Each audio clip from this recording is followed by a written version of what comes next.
Hein, c'est maman. Écoute, je voulais te féliciter pour ton premier marathon. Je suis fière de toi, franchement. Ouais, t'as pas atteint ton objectif de temps, mais regarde tout ce que t'as atteint. Le partage, la joie, les pleurs, les sourires que t'as créés. Bravo. Bon, j'ai cru comprendre que t'avais repris un dossard pour 2025. Tu sais bien, je serai toujours à tes côtés pour te soutenir. Je vais me remettre de cette édition et puis, écoute, on verra l'année prochaine. Je t'embrasse fort.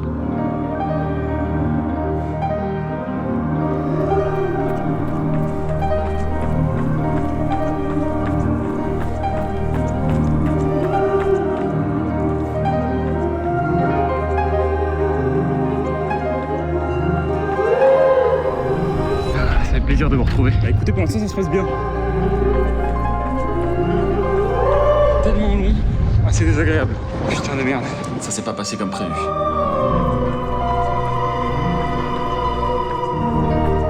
Putain. Bon allez, je suis au 37, faut que j'avance.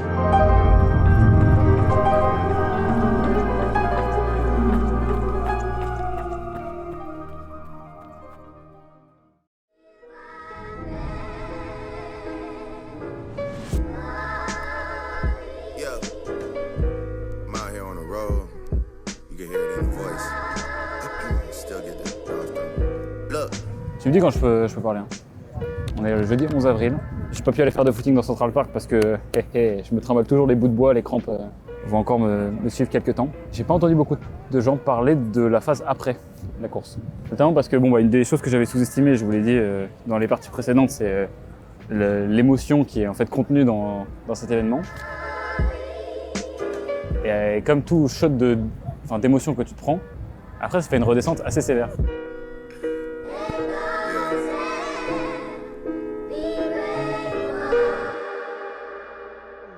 Un shot d'émotion. Même plusieurs mois plus tard, je trouve pas de meilleure façon de décrire l'expérience de mon premier marathon. L'histoire derrière ce premier dossard, c'était celle d'un gars qui avait de sérieux doutes sur sa faculté à faire des trucs difficiles. Et pourtant tout le monde passait son temps à féliciter précisément pour cette raison. Dans les entrepreneurs français qui construisent et qui mettent au grand jour en fait ce qu'ils font, je pense que t'es un des rares. Le 1er avril 2020, pendant que le monde s'arrêtait, ma vie à moi, elle s'est accélérée d'un coup. J'ai pris une idée dans ma tête, je l'ai fabriquée et il y a des gens qui l'ont achetée. J'ai pas compris grand chose à ce qui m'est arrivé, mais je me suis réveillé 3 années plus tard avec l'impression qu'il s'était passé quelques minutes. Sauf que progressivement, le train a commencé à ralentir. Comment tu te sens? Oh, je suis fatigué. Je suis fatigué de ouf. Tout à coup, j'ai eu la vie d'un patron de petite boîte en galère. Tout ça, sans que je sois capable d'expliquer pourquoi. C'était très loin de mon ambition personnelle, qui était de vivre des trucs incroyables. Donc les doutes ont commencé à s'installer. Cette phase de ma vie a érodé l'image que j'avais de moi-même d'un gars qui sait accomplir des trucs de ouf. Donc à défaut d'avoir une vie entrepreneuriale trépidante, j'ai mis mon énergie dans d'autres projets. Je me suis laissé entraîner dans le running par mon groupe de potes, qui m'a mené jusqu'à l'inscription pour le marathon de Paris 2024. Bon, il est là. J'avais complètement oublié que j'avais mis le lion. Superbe, ça va être beaucoup plus stylé, j'espère que les gens vont m'encourager comme ça. En me préparant pendant des mois pour cette échéance, j'ai redécouvert ce qui m'avait procuré toute cette énergie 3 ans plus tôt. C'est le sentiment de travailler pour faire quelque chose d'important. Courir un marathon en moins de 3h30, dans ma tête, c'était incroyable. C'était tout ce que je retrouvais plus dans mon quotidien. J'ai trop hâte de démarrer là. Je suis concentré, là pour conquérir, pas pour subir. Donc pendant 4 mois, je me suis entraîné comme un chien pour une seule journée, le 7 avril 2024. J'ai optimisé tout ce que je pouvais dans ma vie pour la performance d'un jour. Et pourtant, absolument rien ne s'est passé comme prévu. J'ai un peu vomi dans ma bouche devant Vincennes. Je sais pas ce qui s'est passé. Bon, je suis pas au top, mais bon. J'avais pas prévu d'exploser au 8e kilomètre et d'agoniser pendant 3h42. Et j'avais pas non plus prévu le feu d'artifice émotionnel au passage de la ligne, et le moment partagé avec mes proches. Mais quand les émotions sont redescendues, j'ai eu un sentiment bizarre. Il y a quand même un petit goût d'inachevé. J'ai pas fait ma performance. Le chrono. Mon plan initial, c'était d'arrêter après être devenu marathonien. Mais j'avoue que j'ai pas le sentiment de partir en mode mission accomplie. Ça ressemble plus à un chapitre 1 que à l'histoire finale. Si je suis totalement honnête, je peux pas dire que je suis satisfait d'avoir juste passé un bon moment sans avoir atteint mon objectif de temps. On peut pas dire ça quand on a couru plus de 1000 km pour s'y préparer. C'est pas non plus aligné avec les standards de quelqu'un qui veut faire un truc incroyable. Cette récompense, ça ressemblait pas à ce que méritait mon sacrifice. Et puis je sais pas vraiment pourquoi j'ai échoué. J'ai eu l'impression de faire une prépa parfaite, et j'ai exécuté le plan de course. Je peux pas arrêter sur ça. L'heure de la vengeance a sonné.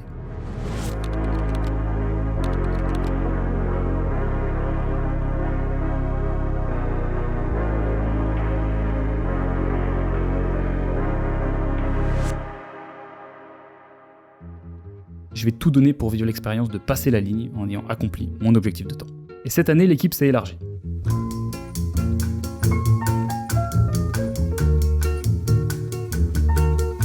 Alors je m'appelle Maë, je suis la sœur de Théo. Le sport a été devenu vraiment indispensable dans ma vie quand je suis entrée en première année de médecine. Elle était là l'année dernière, c'est à son tour de se frotter à la distance. Les émotions, même rien qu'en tant que supporter, quoi, c'était impressionnant, c'était incroyable. Franchement, j'avais envie de pleurer quand je voyais des gens qui s'arrêtaient, qu'on encourageait, qui repartaient. Quand j'ai vu Théo, c'était encore plus d'émotion. Quand j'ai vu qu'il a passé la ligne d'arrivée, qu'on l'a retrouvé après, je me suis dit non mais il faut que je fasse un marathon plus tôt que prévu. Le running, c'est vraiment un sport où le kiff est une fonction du nombre de personnes proches impliquées. Donc ça fait plaisir d'avoir un nouveau moussaillon. On va pouvoir se mettre au boulot. La première étape, c'est de comprendre ce qui s'est vraiment passé l'année dernière.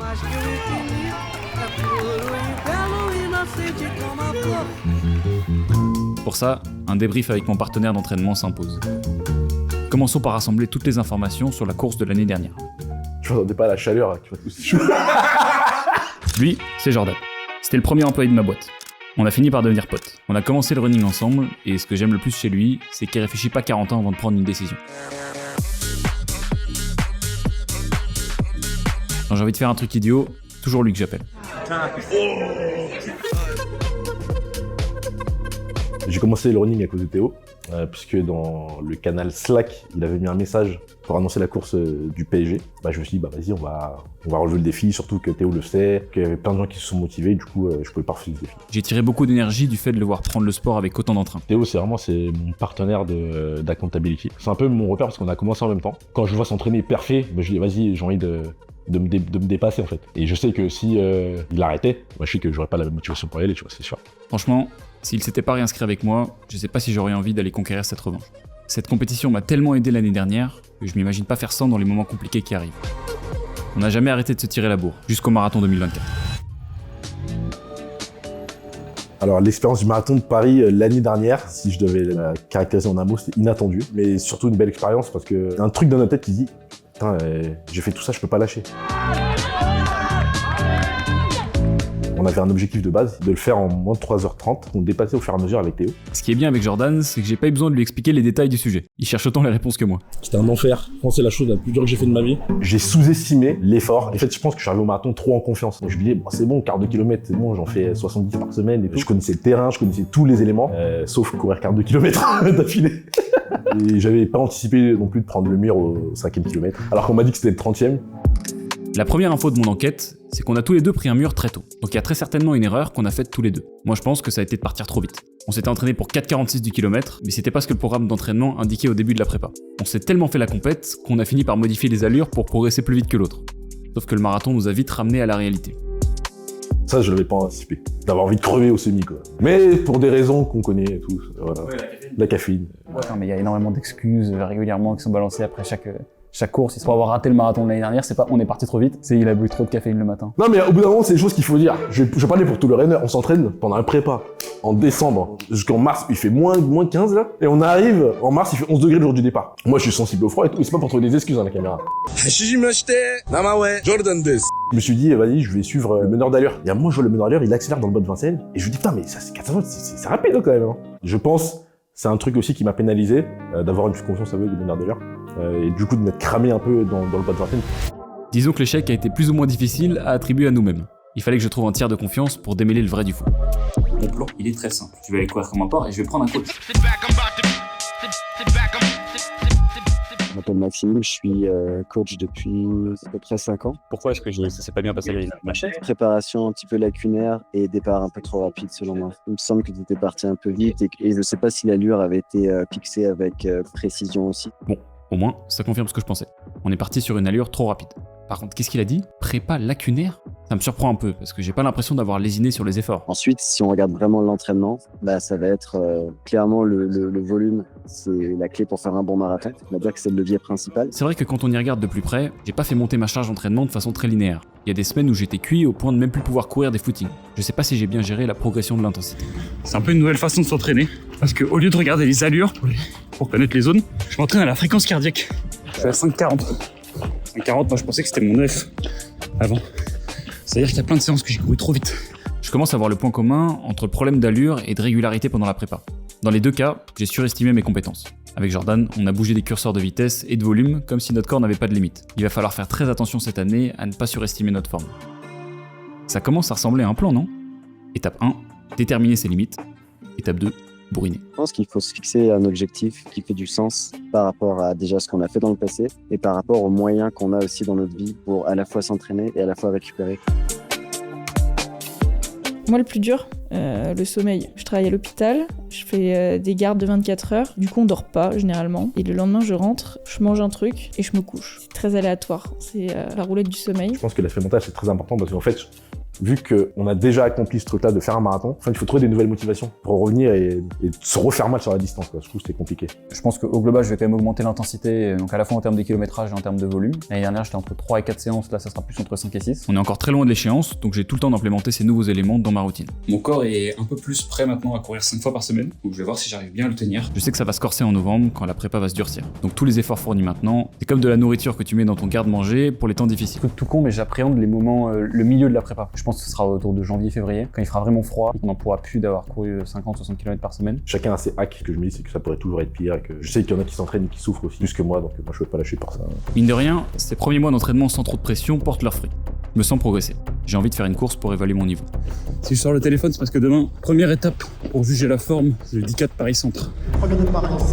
Ce 10 km, c'était un record que je voulais dépoussiérer. Cette fois, je voulais vraiment le faire, je me suis préparé. J'ai l'impression que cette année, on est devenu plus mature dans notre rivalité. Non, mais en fait, ça sert à rien de se comparer. Ça sert à rien de se comparer. Un mec qui écrit Sabléon sur sa montre. Et du coup, j'ai fait 43-33 officiel, 43-02 sur la montre. J'ai fait 41-57, donc j'étais très surpris. Je bosse Jordan. Moi, à chaque fois, il me bat sur les courses. Ça te stimule, en fait. Ça te motive à aller de plus en plus loin, quoi. À chaque fois, tu vois. Le 10K m'a donné beaucoup de confiance, je pense. Enfin, je sais que je m'entraîne bien. On verra ce que ça donne. Ça sera dans tous les cas le max de ce que je peux faire.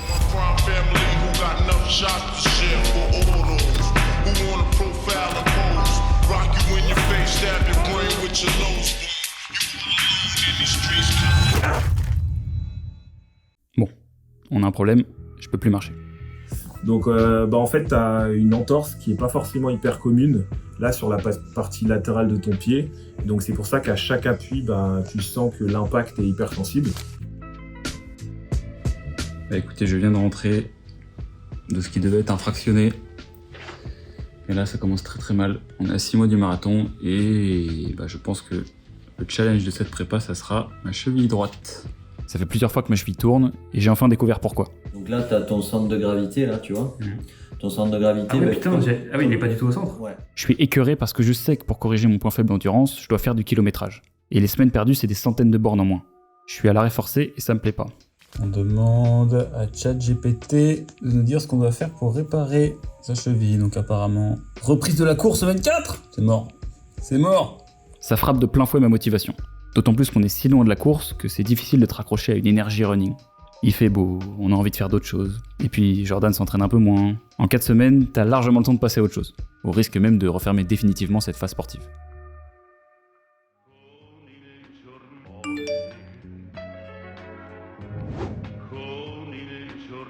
Jeune hustler, viscère tout le monde dans le cluster. Grosse pinte de Lille, REP, Chad, Butler. Problème manteau et peine de cœur. Flash dans le manteau, allume une feuille pleine de fleurs. Donc je suis Jules Palatin, j'ai 20 ans, j'ai une agence qui s'appelle Netcarotte qui est dans le groupe Kodak. Jules, c'est mon associé. Il était tapis dans l'ombre l'année dernière, mais en voyant l'engouement, il a fini par rejoindre le mouvement. Et ce qui m'a vraiment mis le pied à l'étrier, c'est quand mes associés ont fait le marathon de Paris. J'ai vu à quel point il était démoli et touché mentalement et physiquement. Je me suis pas vu en fait dans cette situation à un autre moment de ma vie. C'est ça qui m'a beaucoup inspiré en fait à le faire. Par contre, lui, il a une vision très spécifique de la performance. Enfin, moi, je vis pour la compétition, donc je suis très drivé par ça. Donc j'apprécie beaucoup plus la compétition que la victoire en tant que telle, quoi. Sauf que comme ça fait 1 an que je cours, on va dire que la compète, j'ai pas l'impression qu'il va la faire avec moi. Je me suis souvenu, on était au GP Explorer, et Théo qui était avec moi à ce moment-là m'a dit qu'il faisait un 16 km avec Jordan et Guillaume. Je sais pas pourquoi, mais j'ai dit oui, allez go, je le ferai avec vous. Je me suis rendu compte que j'étais nul parce qu'en fait j'ai pas réussi à faire les 16 km d'une traite. À partir du 6e ou 7e, je les ai plus vus en fait. Ils sont partis et moi je suis resté, j'ai marché et puis je suis reparti un peu en courant, j'ai fini mais genre 2 heures, 2 heures et demie je crois. Mais ça l'a pas empêché de s'inscrire au marathon de Lyon. J'ai fait 300 km dans l'année avant le marathon de Lyon, ce qui représente vraiment une moyenne pas ouf. En fait Jules, il s'entraîne pas. Donc dans ma conception de la performance, tu peux pas battre des gens qui s'entraînent plus que toi. Théo avait dit 4h15 ou abandon, donc je m'étais dit ok, faut que je ferme des bouches.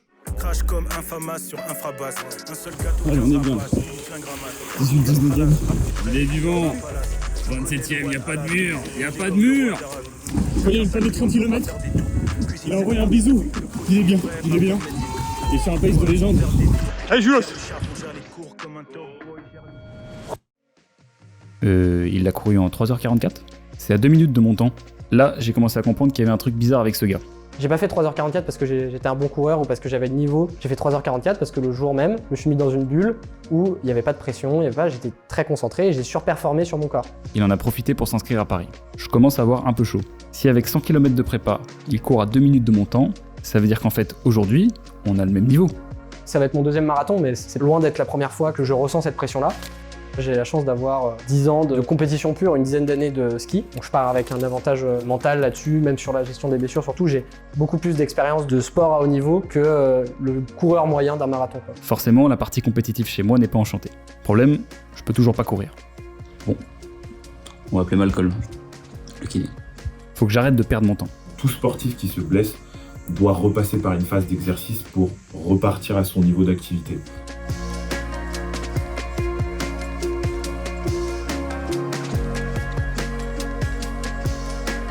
Donc là, c'est la 3e fois qu'on se voit. Ça va beaucoup mieux. On a pu reprendre la course plus rapidement que prévu, parce que de ce que tu m'as dit, t'as fait 3 fois 1 heure. Pendant ce temps-là, il braille de plus en plus fort. Je pense que je finirai premier, mais parce que j'ai confiance en moi, mon mental, mes capacités, tout ça. Mais au fond de moi, je suis vraiment intimement persuadé que je finirai devant. Jusqu'au jour où ma blessure est enfin remise. On est de retour, on est le dimanche 27 et je suis réparé. Je crois que c'est 24 semaines qui restent avant le marathon de Paris, donc c'est très loin, mais le travail de fond commence maintenant. En donnant tous ces efforts pour me retrouver sur pied, j'ai retrouvé ce qui m'avait plu dans la prépa marathon. C'est sacrifier pour une performance. Quelle soirée t'as refusé? Quel dessert t'as pas commandé? Si j'ai retenu une chose de l'année dernière, c'est qu'une prépa marathon c'est autant une affaire d'apprendre à courir vite que de renoncer aux choses qui t'empêchent de courir vite. Sur ce point-là, j'ai l'impression que l'état d'esprit de l'équipe est verrouillé. Quand je me levais, au lieu d'aller au bar, rejoindre tout le monde et tout, parfois il fallait que j'aille courir. Au lieu juste de me dire je reste dans mon lit, je chill, je me repose, il fallait que j'aille mettre mes baskets quoi. Le coach l'a bien dit, il s'agit de faire de la place à la prépa. De mon côté, si je veux prendre ma revanche, il faut que je sois un cran au-dessus de l'année dernière. J'ai envie de donner encore plus d'espace au running dans ma vie. Je suis revenu tranquillement sur un rythme de 5 séances par semaine. Je constate que cette nouvelle atmosphère de compète, ça m'a remis dans le droit chemin. Il y a un nouveau challenger et j'ai envie de le cuire. Ça tombe bien, un premier règlement arrive. Ah bah là c'est sûr, là tu vas te faire prendre mon poids, là je vais t'exploser gros. T'es Kamala gauche. Ah ouais, tu vas exploser du Kamala. Tu peux pas, vas-y réfléchis un peu à ce que tu vas perdre. Autant j'aime bien l'IDK, autant là je trouve que c'est quand même un défi plus. Donc t'es à l'aise que Jules il prenne ton record quoi? À l'heure actuelle, actuellement on parle, j'ai le record. Donc, tu penses qu'il va pas prendre ton record? Non, bah non. De mon côté, je suis assez confiant sur ce Dika. Je me suis bien entraîné et puis j'ai cette énergie supplémentaire de battre Jules. On a un niveau proche, donc je compte sur mon expérience pour lui rappeler qui est le patron. Dika Malakoff, premier rendez-vous confrontation avec Jules qui a l'air extrêmement confiant. J'aimerais bien faire ça 41. Réalistiquement, mais je vais essayer d'aller un peu plus vite, on verra. Avec l'homme que je vais foudroyer aujourd'hui, à qui je vais mettre la couette.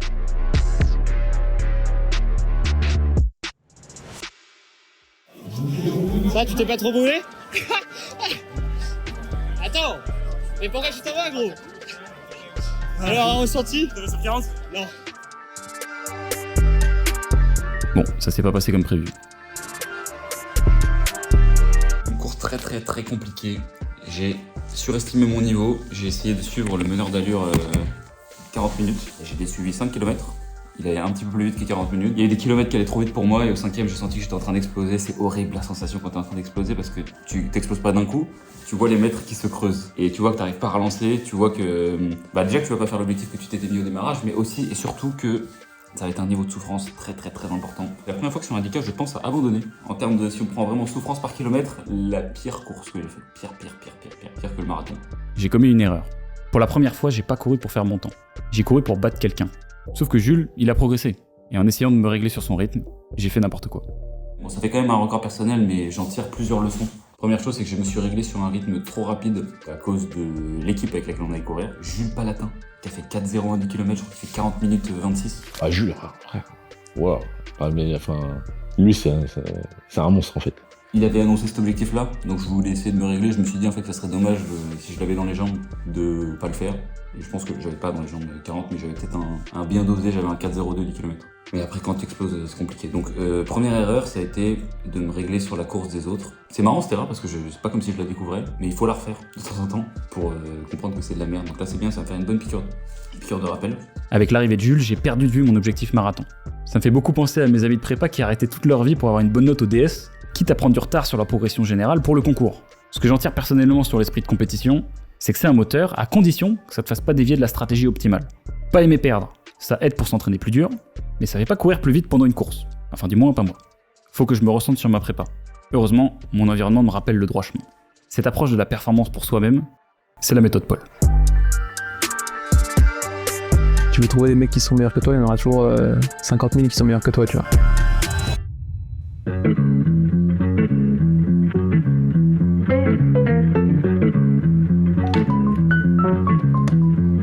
Paul, je le connais depuis la prépa. Ça a toujours été un mec en décalage. Et ça a d'ailleurs pas mal joué dans ma décision de monter une boîte avec lui. C'est comme si les conditions extérieures ne l'affectaient pas. J'ai commencé le running parce que j'ai un pote, Jordan, qui m'a proposé de m'inscrire à un 10K. Je me suis dit que 10 km à courir, c'était pas une distance si énorme que ça, donc je pouvais bien essayer pour voir comment ça faisait. J'avais vraiment l'impression que c'était un phénomène de mode, et ce truc-là qui m'éloignait un peu du running. C'est là que je me suis aussi rendu compte que en fait, le fait de partir à l'aventure entre guillemets dans un endroit que tu connais pas, juste avec ta paire de baskets, c'était exceptionnel, qui te permettait de découvrir plein de choses, très vite tomber en addiction, on va dire, pour le running. Il a vraiment réussi à faire rentrer le running dans son mode de vie d'artiste. Pourquoi j'ai voulu courir un marathon? Alors j'ai pas voulu courir n'importe quel marathon, j'ai voulu courir le marathon de Paris parce que j'avais fait un petit peu le lièvre sur le dernier. Le fait que j'avais beaucoup kiffé l'ambiance quand j'y étais allé, le fait que je pense que c'était un très bon truc à faire avec des potes. Et le troisième point, c'est aussi que moi j'aime beaucoup le trail et je me perçois aussi que ceux qui sont bons au trail, souvent sont aussi des gens qui sont bons sur du plat et du dur. Ce qui est intéressant, c'est qu'il est pas non plus totalement détaché du résultat des courses. Il a juste une approche très long-termiste. Il a envie de gagner, comme tout le monde, mais il se concentre sur lui-même. Et d'une façon assez atypique. Ça va faire peut-être 6-8 mois qu'il court 50 km par semaine. Donc il suffit de voir sa courbe au Strava, je vous invite, Paul Maher. Alors, regardez comment c'est linéaire. Je trouve que c'est le moyen le plus simple et indiscutable, entre guillemets, de remplir le contrat avec moi-même. Et pourquoi 50? Parce que je trouvais que c'était un volume de course relativement important et qu'en fait, moi ce que je voulais vraiment, c'était que cette barre de 50 km par semaine ça devienne une norme, que ça devienne normal pour mon corps, qui s'habitue et qui progresse. En fait, Paul, c'est pas le plus vocal, mais quand on regarde les chiffres, c'est celui qui court le plus. Je trouve son approche de la performance assez séduisante.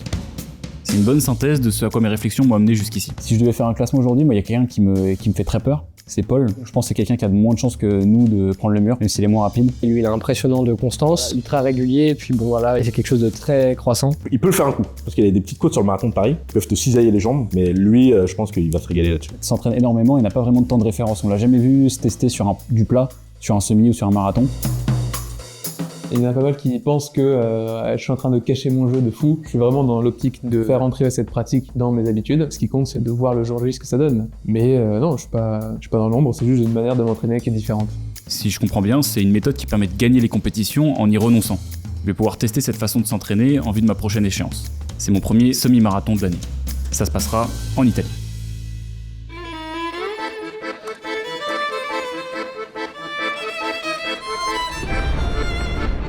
Bon, veille de course, ça fait une belle équipe. Tu veux parler maintenant, tu veux aller quoi tout à l'heure? C'est tout long, mais de toute façon j'ai rien à prouver gros, j'ai gagné 13, j'ai gagné le 10K. Le 10K c'était il y a 2 semaines. T'as jamais perdu en Paris? J'ai jamais perdu en Paris. Non, parce que j'aime bien que c'est la mémoire sélective. T'as gagné des paris, mais rendez-vous demain pour le premier règlement, mais qui est même pas un règlement en fait, disons. Bah non, le premier Le second règlement. Allez, c'est bon. Il est où le mec, le nom du mec avec qui je vais prendre là? S'il te plaît, gros plan là-dessus gros. Ah c'est bon, donc ça c'est une excuse. Ça c'est le lion, il a coupé. Tu choisis quel ballon Théo? Ah oui, du coup tu fais un fond ou tu fais un fond? Je sais pas gros, je sais pas, 1h30 c'est combien au kilomètre? 4,15. Ah ouais quand même, putain, faut pas faire l'erreur demain. Bon c'est réglé, on a récupéré le dossard, tout le monde est équipé. Bon, voilà une belle course qui s'annonce. Bon, j'ai capté. Visiblement, je donne mon meilleur quand j'arrive à dérouler mon plan sans me faire impacter par les éléments extérieurs. 4,19 10 km. J'ai fait une performance Donc j'étais assez surpris. J'ai fait la première moitié à 4,30, un peu en dessous 4,25. J'ai tout donné à la fin. Il m'en restait encore un peu. Ça me permet de prendre l'énergie de la compétition avec les autres, mais uniquement au moment où ça fait s'entraîner plus fort. Donc avant la course. Il va pas falloir que je chôme, parce que mon Némésis, il a pris le large. Voilà, l'équipe a fait de grosses performances, notamment Jules, qui malheureusement a été un tout type de compétition. Il a terminé en 4,13. Ça, je l'avais pas dans les jambes, mais bon, partons plus vite. On retire plusieurs choses. Déjà, la première chose, c'est toujours aussi bien de faire des voyages pour courir. Seconde chose, c'était ma course préférée, toute ma vie celle-là. J'ai couru sans musique, ça m'a grave aidé à me concentrer sur la course. Il a fait un temps magnifique, j'ai eu un état de flow comme j'ai jamais eu. Et je me suis pas trop laissé happer par... Enfin si, un peu quand même. Enfin, c'était compétitif. J'ai l'impression que les cartes ont été un peu rebattues, qu'est-ce que t'en penses? Bah là, carrément rebattues. Hein. Pourquoi elles ont été rebattues? On a des nouveaux records qui sont tombés. D'ailleurs, bravo à tout le monde. On a Paul qui a fait 4,32, premier semi. Franchement, c'est une sacrée paire. On a le Lion, 4,19 en négatif plus, c'est-à-dire qu'il en avait encore dans les jambes. Donc je pense que ça m'a pas surpris, mais je me suis dit quand même, c'est solide. Au vu des niveaux du moment, il y a un autre duel qui commence à se mettre en place. Si tu devais comparer ton niveau à celui de Paul Maher? Je pense que je suis quand même meilleur. De loin. En fait, je pense que si on fait 10 marathons, je pense que sur la moyenne, il en gagne 3. Mais je gagne d'autres. Bon, je pense que sur les temps, il n'y a pas de raison fondamentale qu'il soit meilleur que moi. Ouais, j'espère que Jordan il va réussir sa course, que ce sera un peu sa revanche, on va dire, sur le marathon de l'année dernière qui était un peu dans la souffrance. Bien sûr, j'ai envie d'être devant lui. Ça, je trouve que c'est une bataille intéressante, de deux profils très aux antipodes. Jordan beaucoup dans l'ego et Paul beaucoup plus force tranquille, calme. Mais Jordan a plus de bagages, il a déjà fait un marathon. Je crois qu'il a commencé avant Paul la course à pied. Donc c'est une bataille intéressante. Mais la prépa n'est pas terminée. En fait, c'est même pire que ça. On arrive dans les dernières semaines. Celles où il faut flirter avec sa limite physique. Et surtout, mentale. Salut les amis, on est le 14 mars. Là, vraiment, j'ai pas envie d'aller m'entraîner, ça fait chier parce que j'ai mal partout. J'ai pas la tête à ça en fait, je me souviens même plus pourquoi je cours. On n'est plus qu'à quelques semaines du jour J. Ça veut dire que c'est le moment où les runs s'allongent. Donc ce soir, on va faire une F et ça ira mieux demain. J'espère. Demain 19 km et dimanche 27 km. Cette année, le coach m'a fait monter jusqu'à 80 km par semaine. Ça fait à peu près 7 heures de course avec des allures qui font mal au mental. Je le vis beaucoup moins bien que l'année dernière. On va voir le côté positif, ça va m'entraîner à être résistant. Fractionner le lendemain, sortie longue, c'est pas du tout recommandé. Je suis désolé Maxime Lopez, en plus je t'ai vraiment posé la question. C'est d'ailleurs ça, je trouve aussi une des vraies leçons de la prépa marathon, c'est qu'on a tous un package de contraintes assez différents dans lequel la prépa marathon doit se faire sa place. Rien ne se passe jamais exactement comme prévu, mais ce qui est important c'est de garder le cap. Donc vous parler, ça me fait un peu de bien aussi. Donc faut y aller maintenant, faut y aller. On va appuyer sur pause et courir. Bon. Allez, faut tenir, plus de 4 semaines.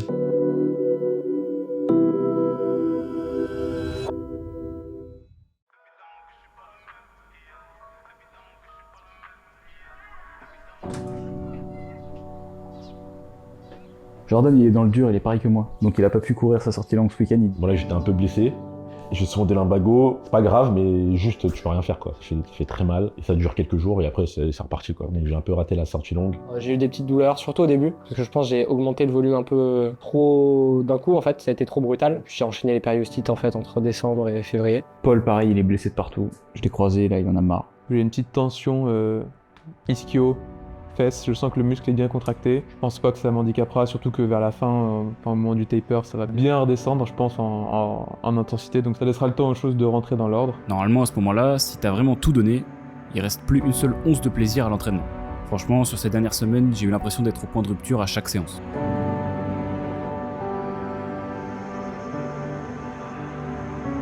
Les gars, je viens de finir. C'était assez désagréable. Genre il fait froid, il y a du vent, il pleut. Ça c'est 20% du truc. Et après 80% c'est le mental qui s'en empare. J'étais mort. Non, je suis mort. Et le cerveau s'est emparé du truc. On est le 22 mars. Bon bah c'est le moment où tout est dur, non? Ça fait 2 semaines que j'ai mal au bide. Il reste 3 semaines. Bon, je joue avec la limite là, c'est vraiment un peu différent de l'année dernière. Je pense qu'on est un tout petit peu au-dessus de mon niveau. Et bien sûr j'ai pas envie de dire au coach que je suis claqué. Ouais, mais bon, je garde le cap. Discours positif envers soi-même. Même si j'ai envie de tout casser, mais ça se voit pas. J'ai mis jusqu'au dernier gramme de mon énergie dans ces efforts finaux. Putain les gars, j'en peux plus là. C'est le dernier fractionné de la prépa. Je peux plus. Je suis fatigué, physiquement, mentalement. Je récupère pas. Oh, ça me casse les couilles là. J'en ai marre. Je suis même pas content d'avoir terminé en fait, parce que je connais la putain de sortie longue qui arrive dimanche là. Ça fait 3 séances de suite que je m'embrouille avec des cyclistes. J'ai vraiment l'envie de prendre leur tête et de l'écraser dans le bitume en fait. Donc je suis à fleur de peau, je crois que c'est comme ça qu'on dit. Je prends plus de plaisir, plus rien. Oui, c'est vrai que le moral est pas au top. Allez. Le plus important c'est que j'ai pas encore abandonné. J'espère que ce sera de l'histoire ancienne, que je pourrai regarder ça après et que je me souviendrai même plus à quel point c'était dur. Faire des trucs qui te poussent dans tes retranchements, ça te fait voir des aspects de ta personnalité que tu ne connaissais pas. T'es obligé de découvrir quels sont tes moteurs profonds. Et j'ai dû trouver l'énergie dans les derniers recoins de moi-même. J'ai trouvé un petit truc qui me motive, je sais pas si vous vous souvenez de l'année dernière. J'avais essayé de me dire une phrase, c'était « lead the way ». La vérité, donc ça a un peu marché et j'ai trouvé un truc là qui m'a vraiment donné de la force. C'est de penser à la famille. Et quand c'est vraiment dur, tu rentres dans une zone un peu sombre dans ton esprit, comme si t'étais dans les enfers, dans une forêt où il n'y a plus de lumière quoi, non, mais dans ta tête. Donc t'as vraiment besoin de te raccrocher au peu de lumière que tu trouves. Et la famille, c'est une lumière assez persistante. Je vais essayer de me rappeler de ça au max. Franchement, je pense que pour quelqu'un qui croit, il doit vraiment rien comprendre à ce que je raconte. Je vous invite à tester. Et essayez de vous rappeler la dernière fois que vous avez fait un truc très dur. Et tu découvres ce que tu penses quand il n'y a plus aucun filtre. Et je vous jure que, franchement, c'est de mieux en mieux. Pour moi. J'ai envie de les courir, surtout sur les 500 derniers mètres. Si je pouvais courir juste là, j'aurais fait juste là. Mais apparemment, il faut en faire 42 avant. Je sais pas si on a l'air complice. Ah, c'est une blague. Je pense que là, c'est le bon stress qui arrive. Je commence à penser un peu à la logistique, l'hydratation, la nourriture. Ça me fout la pression, ça me fait peur et en même temps, j'ai hâte. J'ai hâte d'y être. Ouais, cette semaine, ça va être compliqué en vrai. Là, c'est le piège. Là, la prépa, c'est le couloir, c'est le page. Donc là, on a un mal à barre, ça c'est pour le cardio. Et ensuite, on a courir de bon. Là, c'est les marabouts pour pas l'atteindre. Et puis les potes sont toujours là pour t'empêcher d'abandonner. Nous sommes le 25 mars. J'arrive au bureau afin de battre mes associés sur au moins quelque chose. C'est l'heure d'arriver au travail. Parce que quoi? Qu'est-ce qui s'est passé ce week-end? C'est que j'ai fait ma sortie longue, je me suis fait mal. Je regarde le kilométrage de Jules sur Strava. Je vois que je lui mets 30 km. Donc c'est une victoire totale. Il est dimanche, 22h. C'est bon. C'est fini, j'ai gagné une semaine. Et là, je pars tranquillement m'endormir.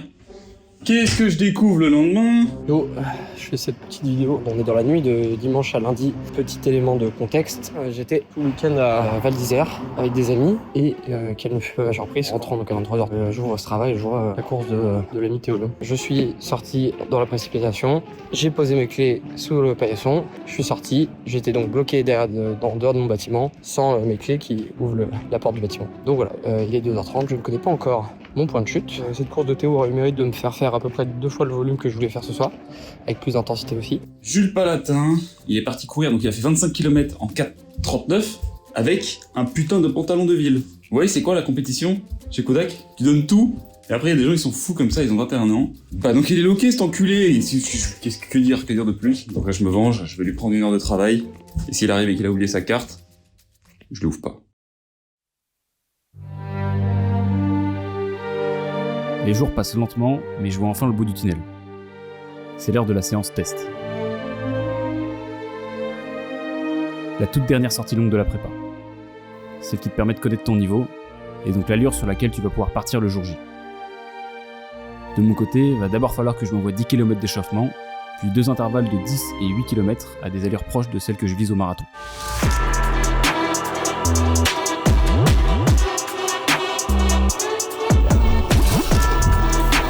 Dernier intervalle de la prépa. J'ai un an de travail terminé.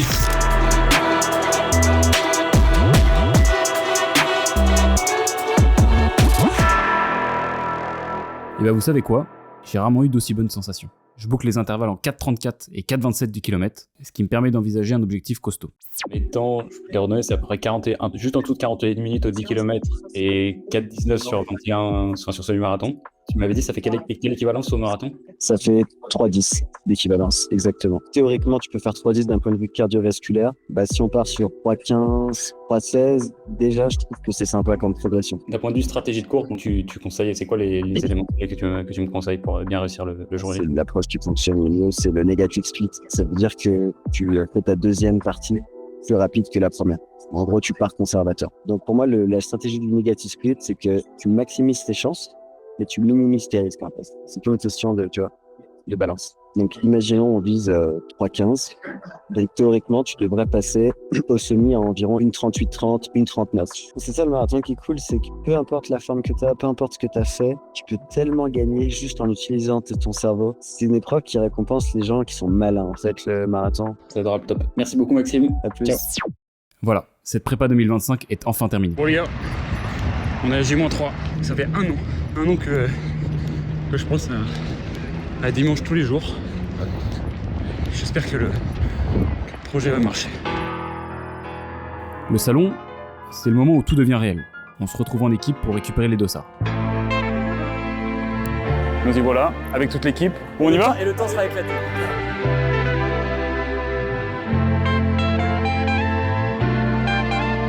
Regarde qui est là.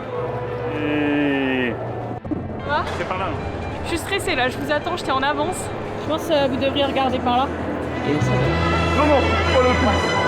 Alors celle-là, je l'avais pas vu venir. Je vous présente Mathieu Pimor, aka le Pimps, mon autre associé, fondateur de Linkers. T'es au courant toi?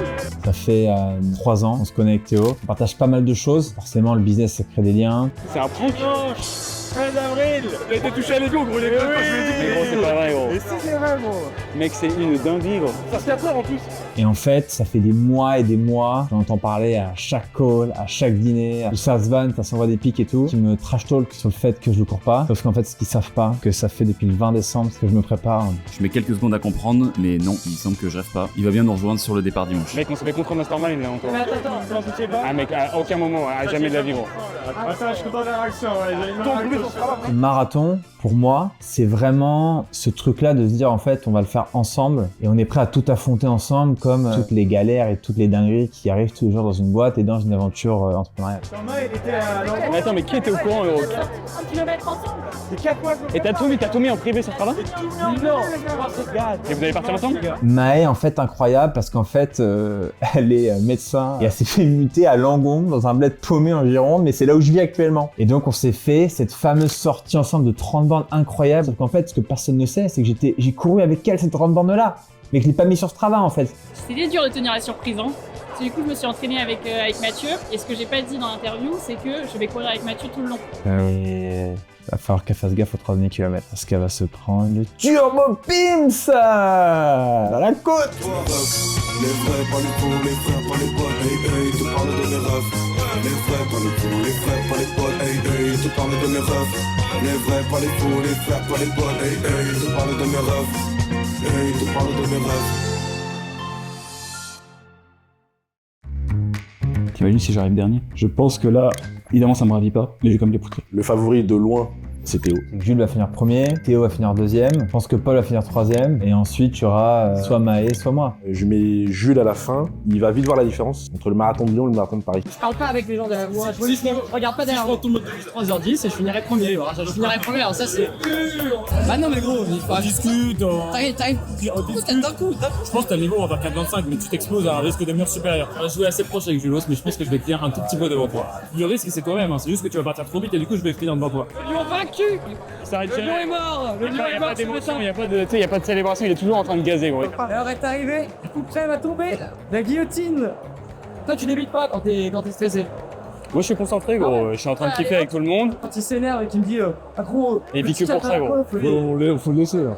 On entend le bourdonnement des mouches. Meilleur Théo maintenant. Et toi tu viens. Il est créatif. Le grand jour est enfin arrivé.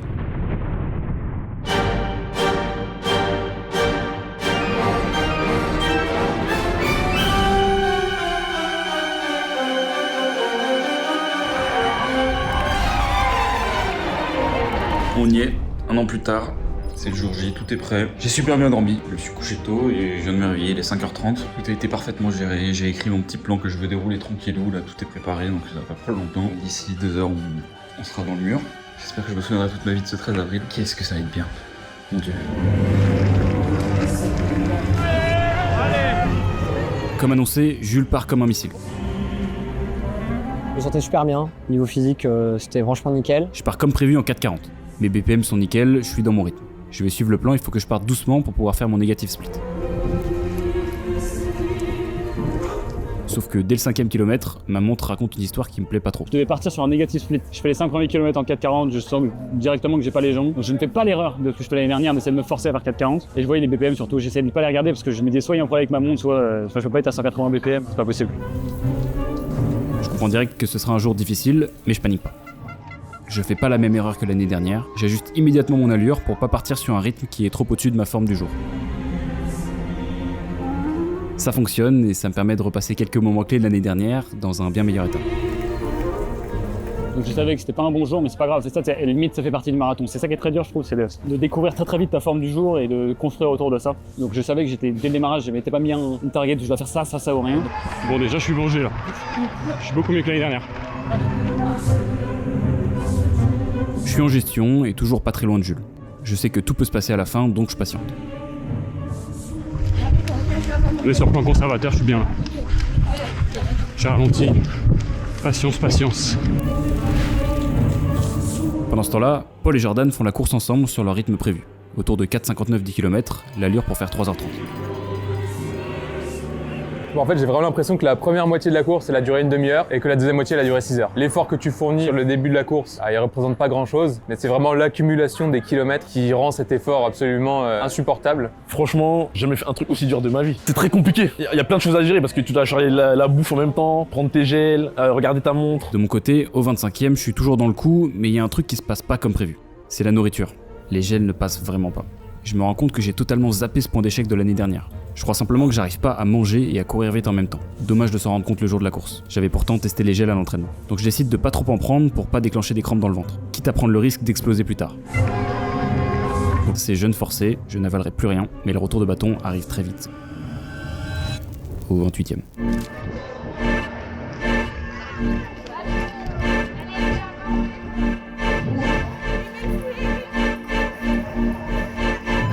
Allez, pour la semi.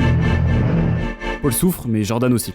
Ils sont toujours au coude à coude, mais les choses changent radicalement à partir du semi. J'ai commencé à accélérer après le premier semi, et en plus, il y avait vraiment ce côté descente, montée, qui est assez connu sur le parcours, mais qui était très difficile à encaisser. Je savais que c'était dur, mais même avec de l'entraînement supplémentaire, en fait, tu souffres. Et je pense que tu souffriras toujours. De mon côté, en moins d'un kilomètre, je passe du rêve au cauchemar. Je sens mes forces m'abandonner, c'est le mur. Mon corps n'a plus de glucides à consommer, donc le mode survie s'active. Je me fais assassiner par les tunnels.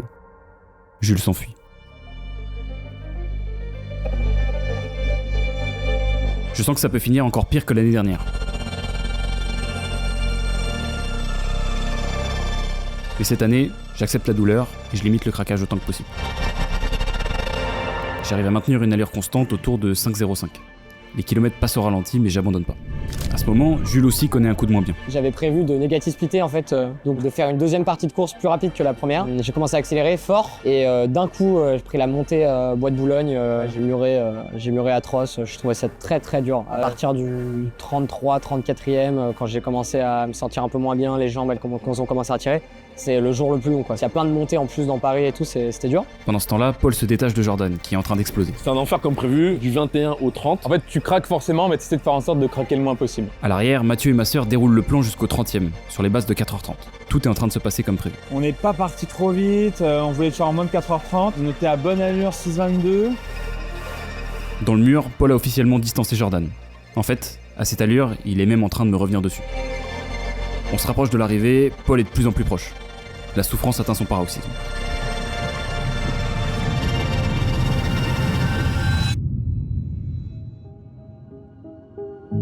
Mettre le Bois de Boulogne au 36e, en vrai, c'est un truc d'enculé. Ça monte, y a pas de public, et y a des gens qui se font réanimer sur le bord de la route. T'as l'impression d'y passer une semaine.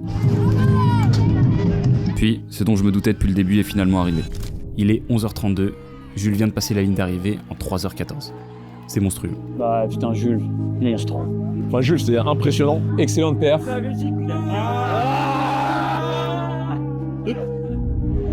Mais la course n'est pas terminée. Et Paul réduit de plus en plus l'écart. Je m'accroche comme je peux, mais les crampes sont violentes. Finalement, je tiens. La ligne est à 300 mètres. J'ai tenu Paul à 5 minutes.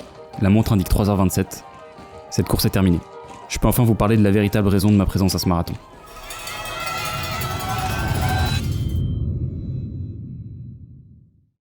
Yes! Je suis sorti. La ligne est là. On remonte. Il y a une partie de l'histoire que je vous ai pas racontée. On est le 30 septembre 2024. Le marathon de Paris, c'est dans à peu près 6 mois. Et moi, ça fait 2 mois et demi que j'ai pas couru. Et j'ai pas du tout envie de m'y remettre. Parce que je crois que l'objectif de performance, qui est un peu l'objectif du second marathon, ça me motive pas en fait. Et dans les moments durs, ça va être chaud parce que je vais être reconfronté au même problème que je m'en branle de faire en fait 3h15 au marathon. Ça changera rien à ma vie. C'est pas mon sport de haut niveau. Mon sport de haut niveau, c'est ma boîte. À un moment, je pouvais plus me mentir. Courir le marathon pour faire un chrono, c'était pas l'énergie qui allait me faire bouger des montagnes. Je savais déjà ce que c'était de passer la ligne. Je voyais plus l'intérêt de mettre ma vie entre parenthèses juste pour faire 42 km plus rapidement. En fait, je voyais plus l'intérêt de courir tout court. Donc j'avais pris la décision de refermer cette page running. J'ai juste accompagné les proches sur des bouts de leur course. En fait, ce que j'aimais bien dans la course, c'est le fait de partager ça avec les gens. On a fait un 10K ensemble à Vincennes, la Memo Run. On l'a expliqué à Kodak, il y a une douzaine de personnes. Je suis allé pacer ma sœur. Ce jour-là, j'ai vu ma sœur comme ça. Si un jour je passe la ligne d'arrivée, je commencerai à ce moment-là. Ouais. C'est dur. C'est bon ça, allez. Ensuite, j'ai une idée un peu débile. En fait, je vais pas préparer un marathon de 42 km. Je vais préparer 50 km. Mon marathon de 2025 serait une réussite si j'ai partagé cette expérience dure avec des gens. Et ça, c'est un truc qui me motive en fait, de le faire avec des personnes qui sont importantes pour moi. Et oui, ce que je trouve trop stylé là-dedans, c'est qu'en fait ma sœur surtout s'est inscrite au marathon parce qu'elle m'a vu courir l'année dernière. Donc je me suis dit, je vais courir 42 km et à 42 km, je vais faire demi-tour. Je vais aller chercher ma sœur et je vais terminer avec ma sœur. Et je vais pas le dire à ma sœur. Donc je lui ferai la surprise, je lui ferai croire que je cours. Et en fait, je vais l'attraper sur le chemin. Je veux passer la ligne avec ma sœur. Et ça implique de renoncer à mon chrono officiel. Je vois très bien l'état dans lequel j'ai terminé l'année dernière. Je pouvais littéralement pas faire un mètre de plus. J'ai envie de voir si cette cause peut permettre de dépasser cette douleur physique et mentale. Pour que l'expérience soit vraiment incroyable, il faut qu'on aille tous les deux au bout de nous-mêmes. Donc je peux pas juste le courir à son rythme. Je dois faire ma course et ma prépa à fond et en rajouter un peu au-dessus pour avoir le droit de vivre ce moment. Je sais pas comment tu prépares 50 km. C'est de l'ultra en fait. J'ai mis 8 km parce que je me suis dit bon, 4 retours et 4 re-retours. Je réalise que j'ai pris beaucoup de retard et les performances de course sont affligeantes. Je pense que je suis moins bon que l'année dernière au même moment. Et là on allait courir là dans les montagnes alsaciennes, dans la forêt, et tout était dur. J'ai mal partout, j'ai les blessures de débutant, l'essuie-glace, la périostite. Du coup, tu te sens chaud pour le marathon là? Alors de loin, qui parle de marathon déjà là? C'est quoi cette histoire? C'est le moment où il faut un peu assumer, t'as été un projet dans ta tête. Tu te rends compte que c'est très dur là, c'est la phase accepter que t'es redevenu nul. Je me rends compte que le mental c'est comme un muscle, c'est un muscle qui s'entraîne de ouf et que il s'est atrophié quoi. Donc va falloir repartir de zéro. J'ai mis ma vie un peu entre parenthèses quoi, pour ça. Et là je vais devoir courir encore plus parce qu'il y a 8 km de plus à préparer. Il y a 6 mois. On va voir ce que ça donne. Ma première étape, ça a été de rajouter des séances en plus dans mon programme d'entraînement. Les séances May. Bah écoutez, pour l'instant ça se passe bien. Je suis revenu tranquillement sur un rythme de 5 séances par semaine, avec toujours la petite séance bonus pour la petite sœur. J'en ai fait 2, il va falloir que j'en rajoute encore, il reste encore pas mal de semaines. Ensuite, il a fallu que je me teste sur des épreuves plus longues. Ça tombait bien, Paul m'a offert à mon anniversaire un dossard pour un trail de 57 km. Sur le parcours, j'ai même croisé quelqu'un qui ressemblait à ma sœur. Ça m'a donné de la force. Ce volume en plus m'a imposé les contraintes physiques auxquelles je m'attendais. C'est Théo les problèmes. Primo, la périostite c'est chaud là, et je boite un peu. Et vous savez que le jour J, je vais devoir m'arrêter à la fin de mon marathon avant de rejoindre ma sœur. J'ai très peur de pas pouvoir repartir, c'est la première chose. Seconde chose, mon bide il se crispe pendant toute la course, ça fait mal mais c'est soutenable. Bon moi ça avait duré 2 heures l'année dernière, vous avez pas vu parce que je vous ai pas filmé ça. Mais juste après le moment où je marchais avec ma sœur là, j'ai passé 30 minutes dans les toilettes d'un restaurant. Ça se déclenche dès que je m'arrête. Donc tout le problème en fait de ce marathon 2025, c'est que je vais devoir m'arrêter et repartir. Et troisième chose, c'est les crampes, putain. Toutes les semaines, j'ai joué avec ma limite et puis il s'est passé ça. Une mauvaise nouvelle. J'espère que ça sera une péripétie et pas la fin de ce projet. Je reçois un appel bizarre à 23h30 de ma sœur. Enfin, ça s'appelle pas au téléphone comme ça, enfin assez rarement. Souvent c'est quand il y a un truc. J'ai eu un appel en absence et j'ai vu genre 8 messages. Bon, le premier disait bon, je vais pas faire le marathon. Le truc qui m'a un peu achevé, c'est que je me suis blessée au ski, je me suis ouvert la jambe et bon, la cicatrice est réouverte, tout ça, et j'ai vraiment dû m'arrêter 3 grosses semaines. C'est le moment où les sorties longues commençaient à arriver, tout ça, et j'ai pas pu les faire. Et du coup, là, je me suis dit non, c'est mort. Je vais pas faire le marathon, j'ai l'impression d'avoir tout perdu. Du coup, j'ai appelé Théo, je lui ai dit je vais pas le faire. Je vais réussir à la remotiver, sinon je sais pas comment on fera pour ce projet. J'ai envie de lui expliquer en fait tous les trucs que je vous dis sur le fait que là on est vraiment dans la période la plus dure. C'est juste une source de tension. C'est ici qu'ils se joue le marathon en fait, c'est pas 42 km, c'est tous les kilomètres de ta prépa plus 42 km. Je prenais plus plaisir à courir, je me suis dit mais ça a aucun sens, c'est pas pour ça que je courais de base. Je le voyais plus comme une obligation que du plaisir en fait. Bon, fractionné terminé. J'ai toujours pas eu de nouvelles de ma sœur d'ailleurs. J'ai pas réussi à l'avoir au téléphone, je vais essayer de la rappeler tout à l'heure. J'espère que il y a des bonnes nouvelles. Bon, j'ai enfin réussi à avoir ma sœur au téléphone. Donc elle a eu un gros coup de mou. Ce qui rend l'expérience assez dure pour elle, c'est que elle a eu sa blessure. Ensuite, c'est les gardes qui rendent compliqué le fait d'aller courir, même le lendemain de la garde. Donc tout ça fait que elle a vu ses objectifs s'éloigner.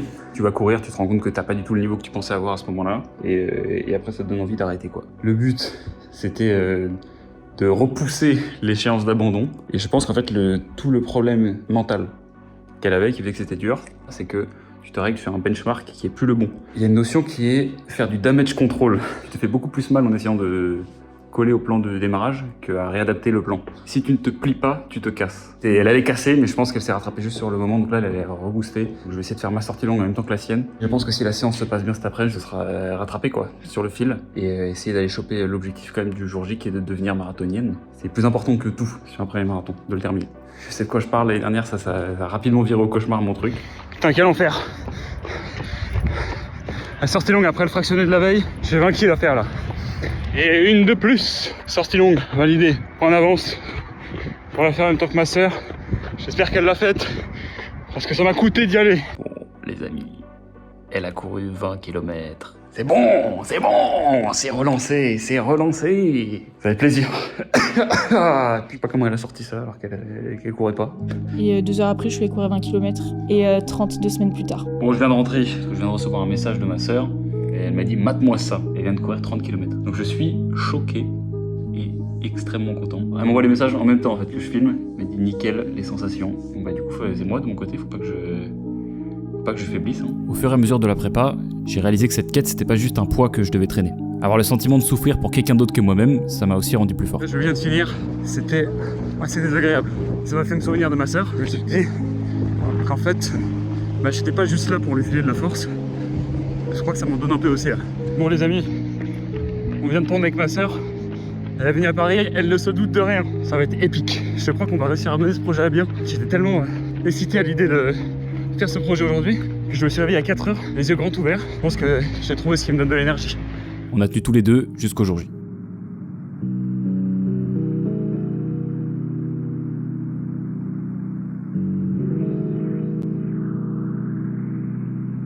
J'ai un projet un peu original pour cette année, c'est que j'ai envie de finir mon marathon à 42 km et ensuite faire demi-tour et faire les 8 derniers avec ma sœur qui le fait aussi. Est-ce que tu trouves que c'est un projet de merde?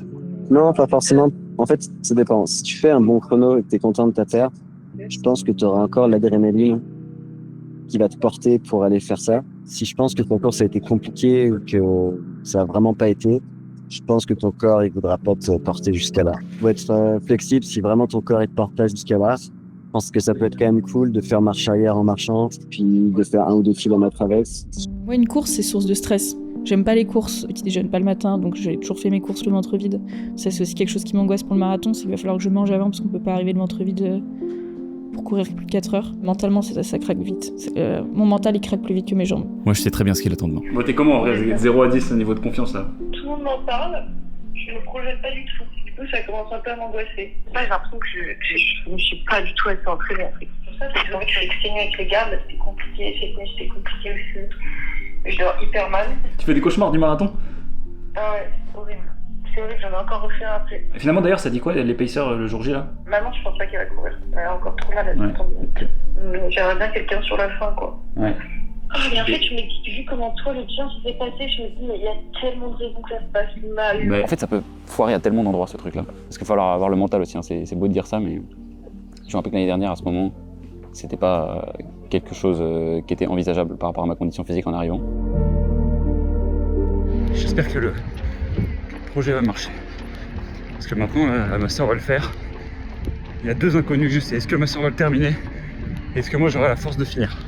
Donc, peu importe ce qui se passe pendant la course, j'ai au moins réussi ça. Je me suis entraîné pour elle. Donc il va falloir se porter soi-même. Puis après peut-être que j'aurai le droit de porter quelqu'un d'autre.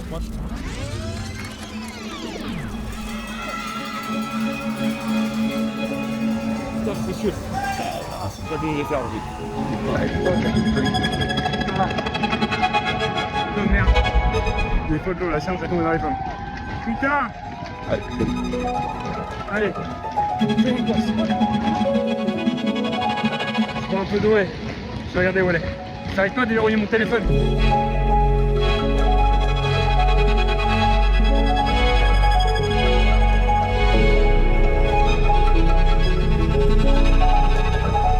À partir du 24e, ça commence à être long. Je pense que c'est là que ça va se corser. Et c'est là où c'est important que ma mère elle soit là, je pense. Je me réenfonce dans le... Bon, on y va, putain. Ça me fait des frissons là, de devoir me lever à frotter là. Allez.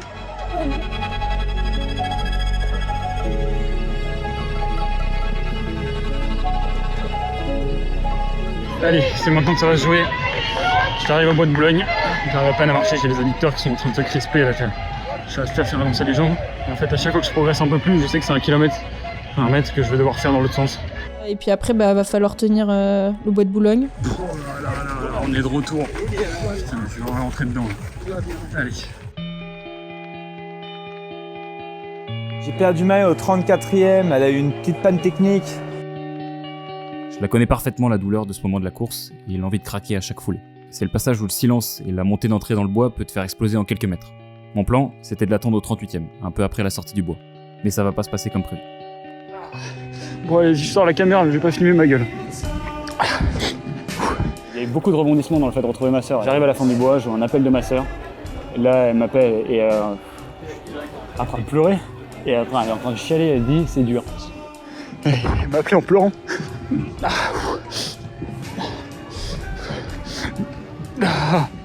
Là, ça m'a...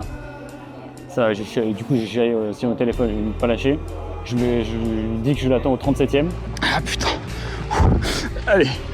Bon, allez, je suis au 37. Donc j'avance. Mais dans l'assaut, je peux pas l'attendre au 37e, donc je marche un peu plus. Je fais tout le bois de Boulogne et je me dis qu'en fait, si j'arrive à faire 200 mètres avec elle, c'est une prouesse.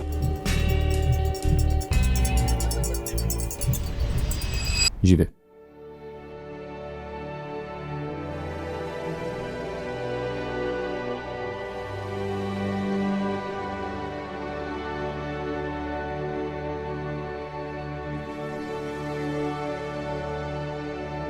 Ok, on vient d'entrer dans la forêt, elle a plus de jambes, moi non plus. Il va falloir serrer les dents. Et puis là, après, c'est au mental, hein, les 3 derniers.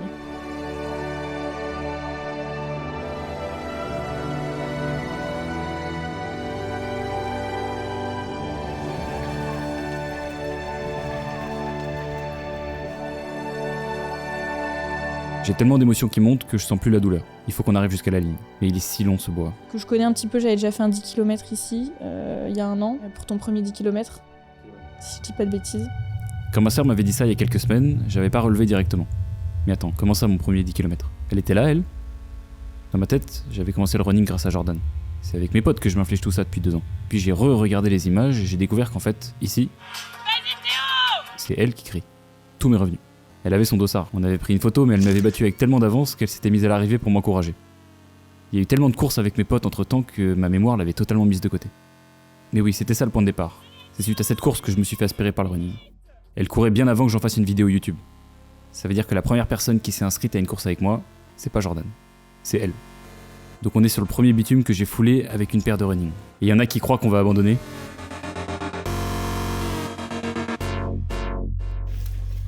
Ce qui fait avancer tes jambes à ce niveau-là, c'est plus ton entraînement, ou le chrono que tu vises. C'est la raison pour laquelle t'es là, dehors, avec tes chaussures aux pieds en train de te faire mal. Ces 55 000 coureurs autour de nous, ils sont tous là parce qu'il y a quelque chose qui leur a donné la force de mettre le réveil ce matin-là, et de s'infliger une souffrance que la plupart des êtres humains ne rencontreront jamais dans leur vie. Ce 13 avril, ils ont fait la connaissance de cette douleur. Puis ils ont découvert s'ils avaient quelque part en eux la force de la surmonter. À ce moment précis, ils ont su immédiatement si ce pourquoi ils se battaient valait la peine d'être défendu. Le chrono n'en dira rien, ils seront les seuls à savoir. Le marathon, c'est les conditions dont tu as besoin pour connaître la vérité sur toi-même. Cette année, j'ai rien sacrifié du tout pour ma sœur. Je suis venu chercher ma source intarissable d'énergie. Et grâce à tous ces gens qui m'ont accompagné, je l'ai trouvée.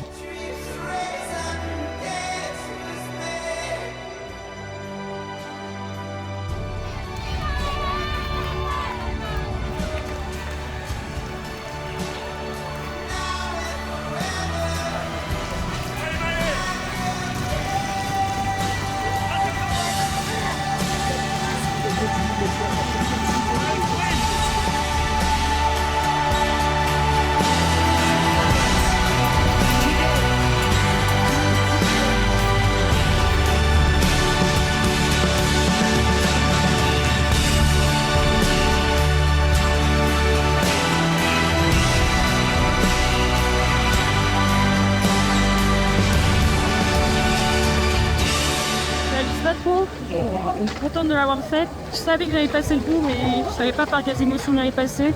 Je suis pas déçue. Passer la ligne d'arrivée avec lui, au-delà de mes espérances. Ça, vraiment, j'oublierai jamais. Bien joué. C'est dur. Merci d'avoir prouvé, mec. Je sais pas comment t'as fait. C'est génial. C'est incroyable.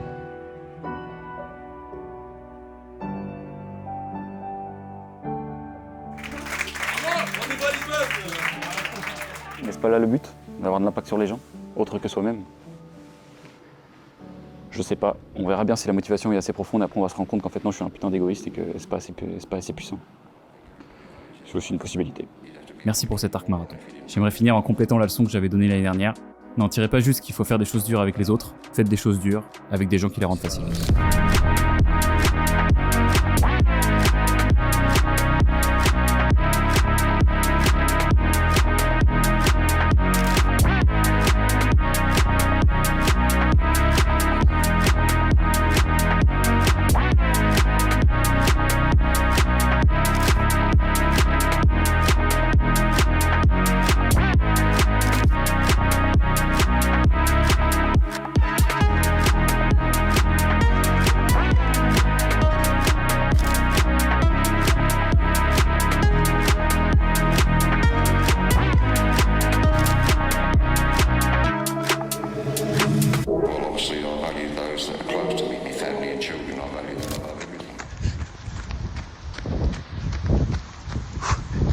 De chier.